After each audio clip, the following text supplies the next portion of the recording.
รอบนี้พาไปเที่ยวสุราษฎร์กันนะคะจากมื้อเที่ยวรอบนี้ไปกัน4คนค่ะเราบินจากดอนเมืองไฟลท์เช้าตรู่เลยนะคะเพราะว่าอยากจะให้ถึงเช้าหน่อยจะได้ไม่ต้องรีบกันค่ะ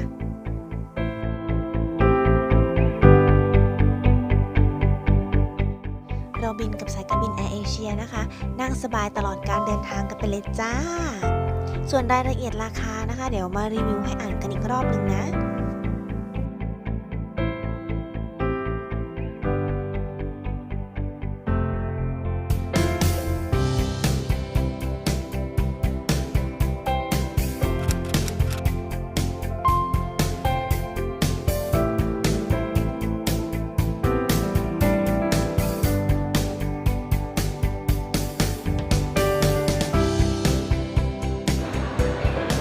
ถึงสนามบินแล้วตอนนี้เราก็อยู่ชุมพรแล้วนะคะแล้วก็อีกสักพักหนึ่ง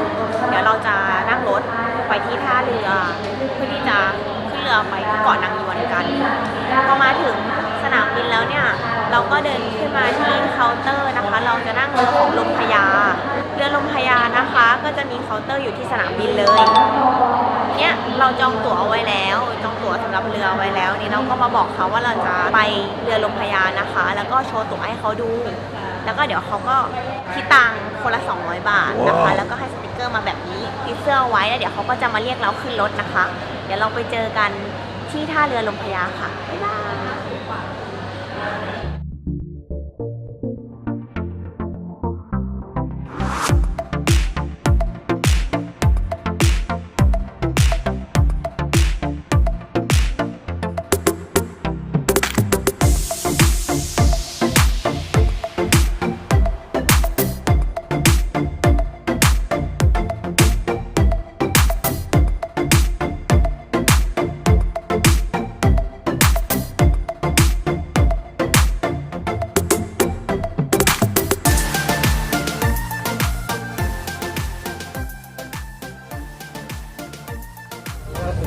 ฮัลโหล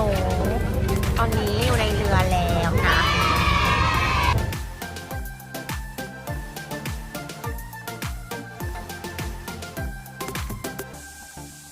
คือก็จะเป็นเรือแบบว่ามีแอร์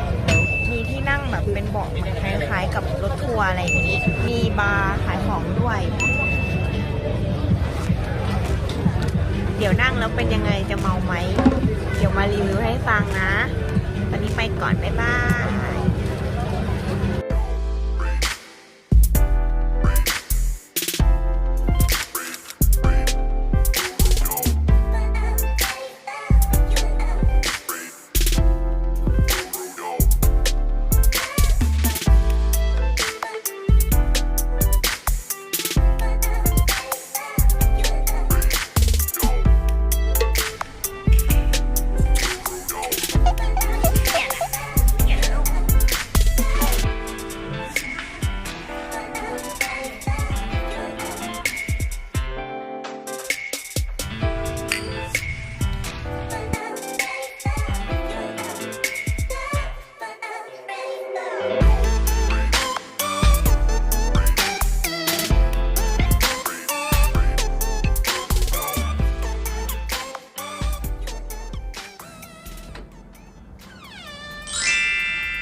ห้องพักแล้วค่ะเลยตรงนี้นะก็เป็นเตียงสำหรับ2 คนนะคะจองมา2 ท่านก็จะเป็นเตียงแบบนี้ไม่แน่ใจจำไม่ได้เหมือนกันว่ามีเตียงทวินให้หรือเปล่าแต่ว่าโดยรวมก็โอเคนะตกแต่งโอเคเดินขึ้นมาสูงนิดนึงเดี๋ยวจะพาไปดูว่ากว่าจะเดินขึ้นมาห้องพักต้องผ่านอะไรบ้างนะ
ไปค่ะตอนนี้ก็มืดแล้วเราก็กำลังจะไปกินข้าวกันนะคะ แต่ว่าก็ต้องเดินข้ามเหมือนเดินข้ามแบบหาดอะต้องเดินข้ามไปอีกฝั่งหนึ่งเพื่อที่จะไปล็อบบี้ไปกินข้าวเดี๋ยวดูว่าทางมันจะมืดขนาดไหนอะค่ะ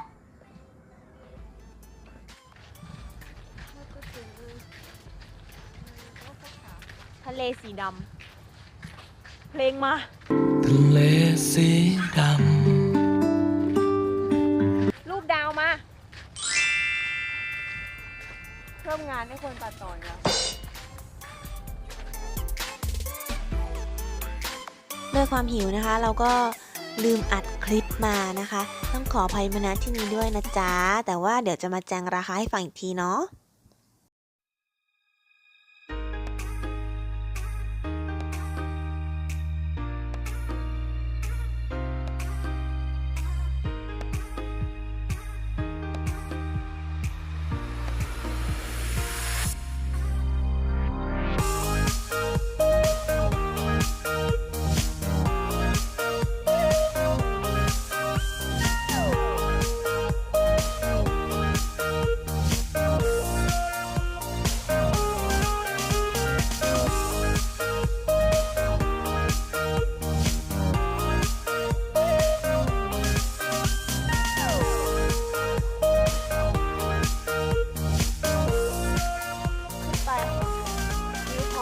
เกาะนางนวลสู้ๆนะเพื่อวิวที่สวย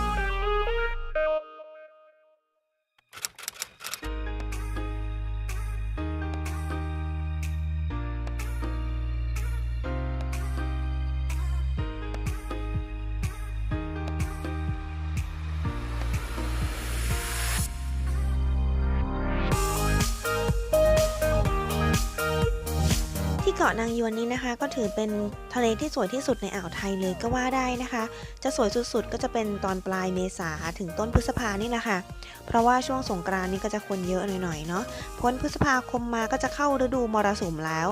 ใครที่จะมาเที่ยวก็อย่าลืมวางแผนกันดีๆนะจ๊ะ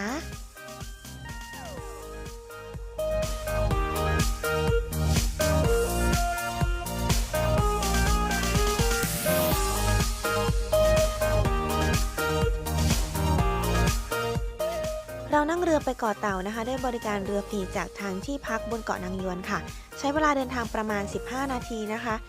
นั่งไปชมวิวถ่ายรูปไปเพลินๆนะคะแป๊บเดียวก็ถึงแล้วค่ะ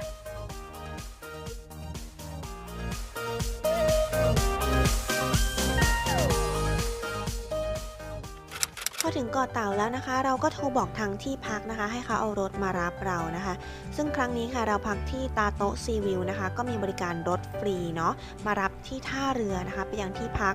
ขาไปเนี่ยฟรีค่ะส่วนขากลับเนี่ยเขาแจ้งมาว่า300 บาทพอคุยไปคุยมาจบที่200 บาทกรุบๆไปเลยจ้า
ชักเบย์ข้างที่พักเราเลยนะคะสามารถลงไปดำน้ำดูปลาฉลามได้ค่ะน้ำสวยใสแต่ก็ไม่ได้ถ่ายมาเนาะแล้วก็อีกส่วนค่ะเป็นส่วนฟรีดอมบีชนะคะเดินถัดขึ้นมาจากที่พักนิดนึงไม่ไกลแต่ก็ได้เหงื่อเหมือนกันนะหาดสวยน้ำใสค่ะฝรั่งเพียบเลยค่าบริการ50 บาทขึ้นจุดชมวิวได้ด้วยแต่ว่าก็ไม่ได้ขึ้นนะคะไม่ทันค่ะ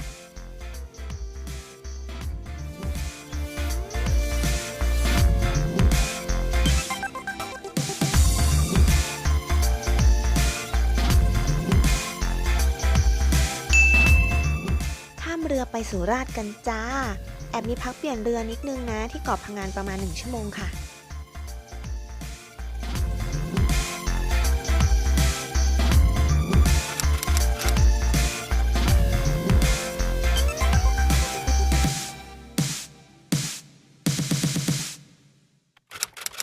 พอถึงสุราษฎร์นะคะเราเช่ารถเอาไว้ค่ะในราคา690 บาทนะคะจะให้เขามาส่งที่ท่าเรือได้เลยค่ะบ้านน้ำราดนะคะค่าเข้าคนละ10 บาทค่ะคือเห็นในรีวิวเนี่ยสวยมากแต่พอไปถึงแล้วนะคะคนเยอะน้ำค่อนข้างขุ่นนิดนึงเพราะว่ากว่าเราจะไปถึงเนี่ยก็ช่วงบ่ายแล้วค่ะครั้งนี้ก็ถือว่าเฟลนิดนึงค่ะแต่ว่าครั้งหน้าเราจะมาแก้ตัวกันใหม่เนาะ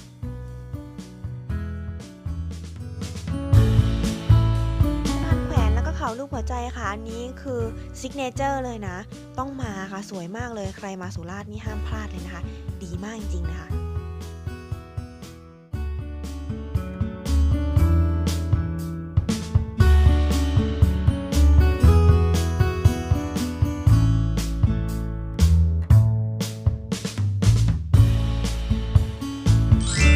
เดินจ้าเดินกินกันเพลินเลยนะคะเพราะว่าที่นี่อาหารราคาย่อมเยาวมากย้ำนี่คือรสชาติแซ่บเวอร์ขนมจีนน้ำยาปูก็โอ้โหดีงามปูเป็นปูนะคะ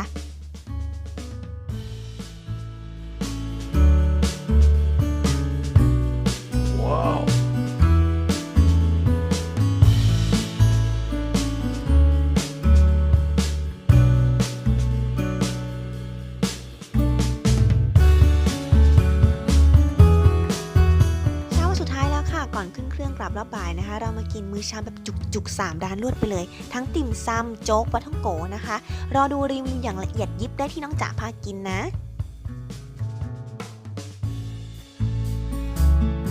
ครั้งหน้าจะพาไปไหนอย่าลืมติดตามชมกันนะคะกดไลค์กดแชร์ Subscribe กดกระดิ่งกันเอาไว้ด้วยนะบ๊ายบาย